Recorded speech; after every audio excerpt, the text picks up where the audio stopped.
Kumusta mga kaibigan, maligayang pagdating sa aking channel. Ang pagtingin ni Osgay Yadges kasama ang Burek Burkay kamakailan ay nagdulot ng mahusay na haka-haka. Magkaibigan lang ba sila o higit pa? Inilipat namin sa iyo ang mga detalye. Ang Osgay at Burek ay kamakailan lamang ay tiningnan ng maraming beses. At ang mga tagahanga ay mausisa tungkol sa koneksyon sa pagitan nila. Ang ilan ay nagsasabing sila ay malapit lamang na kaibigan, habang ang iba ay naniniwala na ang kanilang wika sa katawan ay tumuturo sa isang mas malalim na relasyon. Maaari ba itong maging simula ng isang bagong pag-ibig? O natikman ni Osgay ang kanyang buhay panlipunan pagkatapos ng kanyang nakaraang paghihiwalay? Ang social media ay puno ng mga tagasunod.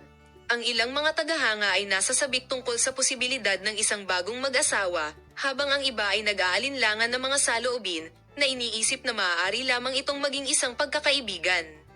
Samantala, nakikita ni Gok Burken ang mga larawang ito at kung ano ang maaari niyang isipin tungkol sa mga larawang ito ay nagtataka din.